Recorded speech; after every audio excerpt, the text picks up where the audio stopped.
the fourth lecture of this week, and today we will focus mostly on nanocatalysts, which were mentioned when we were discussing fuel cells.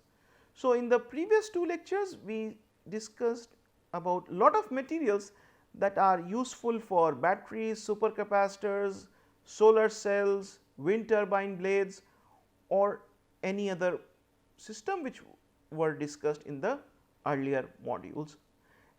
And today we will focus on the synthesis or the kind of materials that are used in fuel cells. So, you will be able to see what is a nanocatalyst, what are catalysts and their types, how do they differ in properties, and finally, how do we define catalysis and what are the different types of catalysis processes. Again, similar to the way we have discussed earlier, you will be able to see the importance of activation energy, the Arrhenius equation.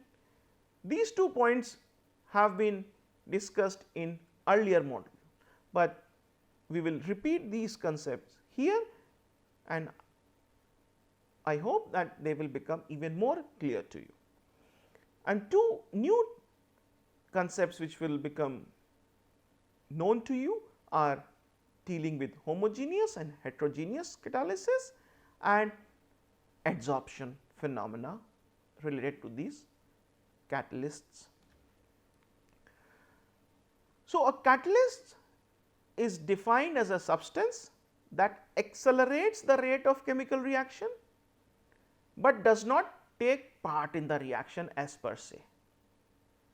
And how does it increase the rate? It actually gives an alternative path for the reaction to take place, and what it also ensures that the rate determining step is actually able to follow this alternative path. This catalyst, when used, can lower the overall activation energy. Remember the concept of activation barrier when we were talking about the use of temperature in supercapacitor devices and how the effect of temperature which was increasing can reduce the barrier height, and you can see significant change in the capacity of supercapacitors. Similarly, a catalyst lowers the overall activation energy required to undergo a chemical reaction. For example, let us see, we are using manganese oxide as a catalyst here. Remember, we have at one point we have used manganese oxide as a very useful electrode material for energy storage device, that is supercapacitors, and MnO2 based supercapacitors are already available in the market, but now we are going to use MnO2 as a catalyst. Hence, if you synthesize material, do not think that a material can only be used for one application. You will see that nanomaterials have wide range of applications and they are mostly associated with functionality. What do I mean by functionality? That means that these materials can be simultaneously used for more than one application. So, either you can use the synthesized MnO2 powder for electrode, or if you want you can use this MnO2 for catalytic activity. So, if you take this overall decomposition reaction of hydrogen peroxide, then what happens? You will see that you have the decomposition into 2H2O plus O2 of this hydrogen peroxide. But in the second case we are using the catalysts. So, what happens if a catalyst is used, then you will see that the uncatalyzed reaction was having the activation energy of 76 kilojoules per mole. This activation energy is actually lowered to 57 kilojoules per mole with an increment in the rate constant by a factor of 173 times. So, that is what is happening. Your reaction is happening at a much faster rate, and that is obtained because of the addition of this catalyst. So, what happens if you look into this process? If you have added MnO2 plus hydrogen peroxide plus protons will give you Mn2 plus 2H2O plus O2. Then this 2 plus of Mn will react with H2O2, give you manganese hydroxide plus 2H plus. So, what happens? Again this manganese hydroxide reacts with H2O2, gives back MnO2 plus water. So, you are actually getting back MnO2, and this MnO2 can then again take part in the reaction. So, you are obtaining the completion of the reaction at a much faster rate. So, you have obtained O2 and you have obtained water, and this is what your reaction is written. So, the catalyst is getting regenerated at the end of the reaction, hence there is no chemical change in the reaction which you had initiated. And as you can see, the addition of the catalyst reduces the barrier height. So, it reduces the barrier height quite significantly, and we had already seen that according to the Arrhenius equation that relates the rate constant of a reaction with the activation energy required to carry out the overall reaction. You know K is equal to AE exponential minus EA by RT, where EA is the activation energy, K is the rate constant, R is the gas constant, T is the absolute temperature in Kelvin. So, if the activation energy comes down, then immediately your rate constants also increase, because you have this negative term in the exponent, and that is the use of the catalyst. So, if you want to have high performing fuel cells where you are going to use catalyst, then you should choose the right catalyst which can lead to significant enhancement in the rate constants. Till now what have we understood? That catalysts can reduce the activation energy required to complete the reaction, the rate constants can increase, but the catalysts neither change the equilibrium position nor does it alter the value of equilibrium constant in a reversible reaction. So, catalyst is not taking part in the reaction, if you say so, it is recovered back.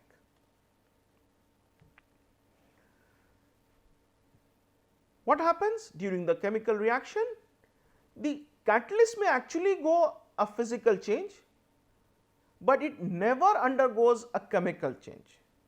That is, it does not chemically react with either the reactants or the final products. The catalyst is actually activating a chemical reaction, but it is never initiating the same. So, it can activate, but it is not the initiator. And in a reversible reaction, the catalyst catalyzes both forward and backward reaction, thus it does not alter the equilibrium position. You can have stereoselective catalyst or stereospecific catalyst. Stereoselective, the catalysts prefer predominantly a single stereoisomers as the major product, or stereospecific, where the catalyst particularly catalyzes the formation of one of a pair of stereoisomers amongst the mixture of products. So, you can have stereoselective or stereospecific catalysts. You can also have negative catalysts. So, these catalysts are not necessarily actually increasing the rate of reaction, they can actually also slow down the reaction rate. For instance, let us consider the hydrogen peroxide decomposition case once again, but this time we are using phosphoric acid as the catalyst, and you will see that here you can have the slowing down of the reaction. Similarly, on the basis of difference between the chemical phase of the reaction mixtures with respect to the phase of catalyst, the process can either be homogeneous catalysis or heterogeneous catalysis.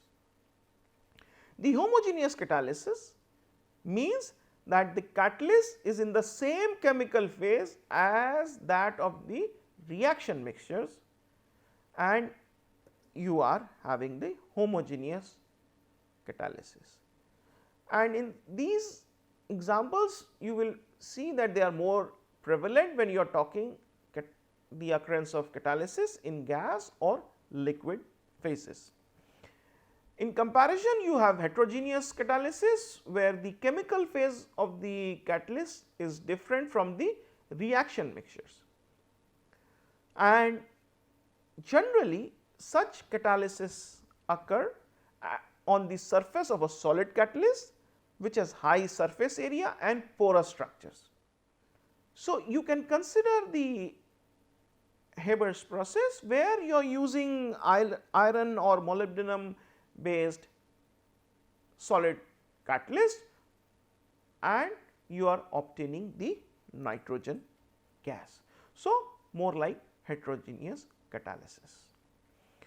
Based on the absorption processes, you can have various kind of processes associated with catalysis.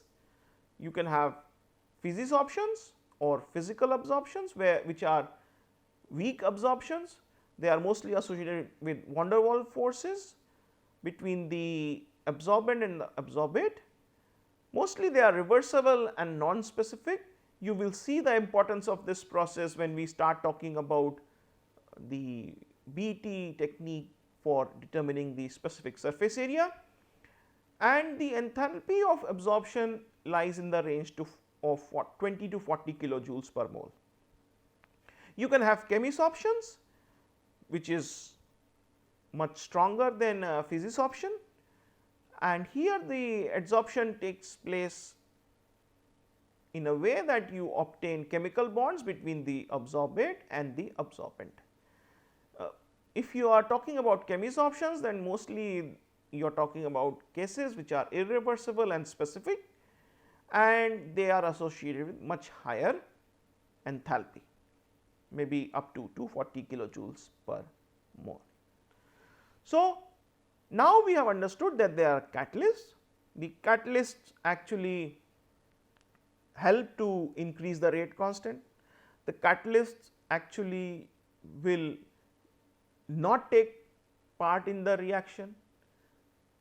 So, I would like to have a catalyst which actually is giving me a much enhanced performance than the earlier case. That means I have used MnO2 with a given shape and size, and now I want to again use MnO2, but the performance should be enhanced even further from this catalyst. So, what can I do?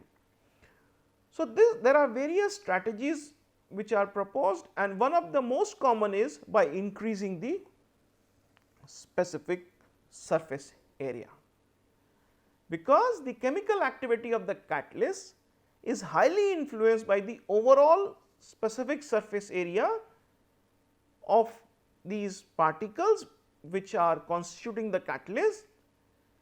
And the second strategy which is there to increase the chemical activity is by decreasing the grain size or particle size. So, you can go to nano sized structures, but with much higher specific surface area.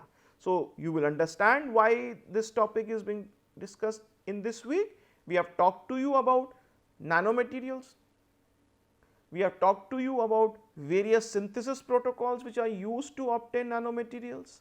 You can go to very low dimension structures, and you can also have various types of oxides or structures using complex combination of different metal ions. These can have very different specific surface area, and therefore, I already know a strategy of having a better catalyst. That means, I am indicating please synthesize catalysts which are having dimensions in the range of nanometers, and you ensure that they do not agglomerate, so that the available surface area remains high. You will get a high performance catalyst. So, surface area of a catalyst is mostly therefore given in terms of meter square per gram, and is given by A by rho v, where A is the area, rho is the density, and V is the volume of the catalyst. Along with that, you can improve the performance of catalyst by making porous structures, so that you ensure more and more particles taking part in the overall process, and they are contributing in increasing the rate constant, because the absorbent or the absorbate have larger number of sites where they can interact. So, you will have porous structures which can give you improved performance. What do I mean by presence of active sites? As I just said, so active sites on a catalyst can be a transition metal ion or acid sites or noble metal sites on a dispersed surface. So, active sites are those where this catalyst or catalysis will take place. How are you going to ensure that? Either you can have porous structures, high surface area structures, or you are going to tune their morphology, so that you can allow accessibility of interaction between the absorbate and the absorbent. So, if you talk about contact process, you can use vanadium pentoxide, and then you can have these kind of activities taking place much faster. Porous structures, you can have ordered pore network, you can have high pore volume, you can have high surface area, and while you have these structures, you can also have controlled structures. So, it is not true that if you have a porous structures, then they are not ordered structures. You can have quite ordered structures in them also. For energy applications which we have discussed till now, the porous materials have large number of advantages, because first of all they facilitate the charge transfer reaction at the electrode interface, as I just discussed. It provides good access or improved accessibility for the electrolyte ion to intercalate inside the electrode and then deintercalate after the process is complete. So, during charging or discharging, right. So, you can have improved intercalation processes if you have porous networks. The shorter diffusion lengths for the electrolyte ion transfer at the wall of the active material surrounding the pores are very thin, and hence you are having lowered charge transfer resistance, and hence the overall drop or losses are much reduced. These kind of advantages lead to excellent cycling stability and a higher performance is obtained from the material. So, porous networks are very useful in energy devices and more so in devices which we have discussed over the last 3 weeks. The other applications of these porous networks or porous materials lie in electromagnetic shielding. They can be used as building materials, insulators, gas separators, gas sensors, bioreactors for catalysis obviously, or for filtration processes. Just to give you an example, this is an example where you have used copper oxide of two morphologies. This is solid and this is hollow. The one on the left is also porous. You can see that if you are using this copper oxide for the reduction of p-nitrophenol, which is a common waste or pollutant in the industrial waste, which is being directly thrown in rivers at many places, then if you can reduce them, then the pollutants which are actually entering the water can be significantly reduced. And if you use these porous networks, then you can increase the rate constant by 6 to 7 times in comparison to hollow structures. So, if you use solid structures, then you can reduce let the given amount of pollutant in, let us say, 30 minutes, then using the hollow structures or the porous structures, you can complete the reduction process in as low as 5 to 6 minutes. So, you have more efficient, more faster processes, and then you do not need to store water which is coming out from the industry for larger duration, and then you can let them flow out, and then you have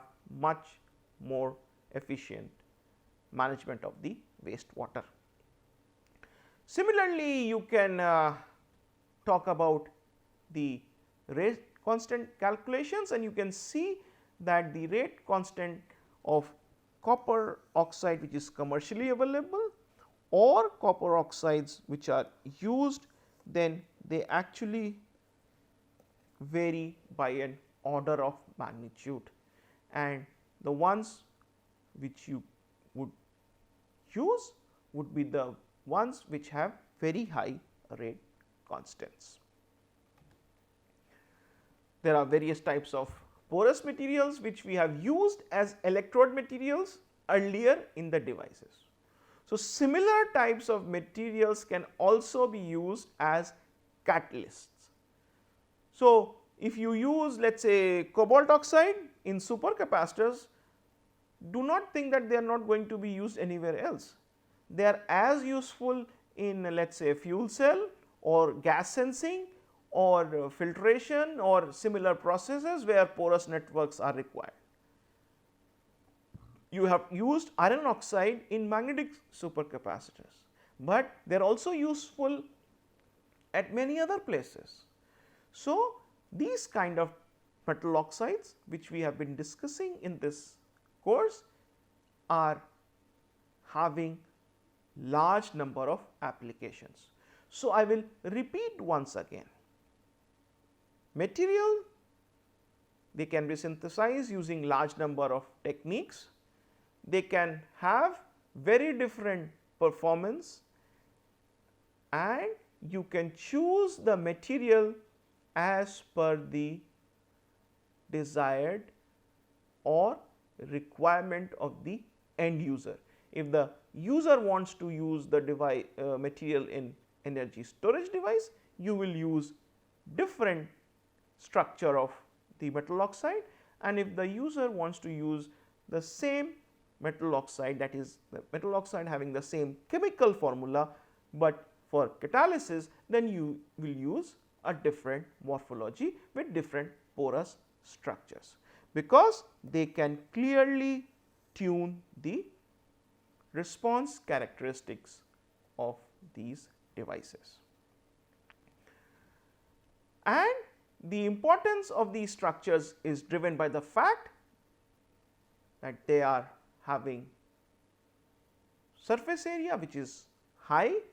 They also ensure improvement in the accessibility of electrolyte ion inside the material, so that larger number of active sites become accessible for either catalytic processes to get initiated or even charge storage processes which we have discussed earlier. Because of this improved accessibility, what do you get? You have enhancement in the reaction kinetics, and therefore, you get significant increment in the reaction rate constants, which can improve catalytic activity or sensing activity if you are using these materials for gas sensing, or you can have improved double layer formation or enhanced double layer formation if you are using these kind of materials in energy storage devices. Hence, after today's lecture, it must be very clear to you that synthesis of materials will play a critical role in ensuring the usability of the various devices which we have discussed in this course. There are various techniques by which you can fabricate these materials. You can use these materials from solar cells to fuel cells. They have large number of functionality, but one thing which will remain unanswered till now is that you have made these materials, and we are talking directly about the application. How do we understand that whether we have made these materials or not, whether they are single phase material or impure materials, and are these materials giving me the physical or chemical characteristics by which I can decide the application of these materials. Therefore, the characterization of these materials are paramount before they can be used in the device. As a result, you must also know the characterization techniques which are used to characterize these materials, because in this course you have seen that materials will play a very important role to obtain the desired device. So, you must also know the characterization techniques which are used to characterize the physical or chemical properties of these materials.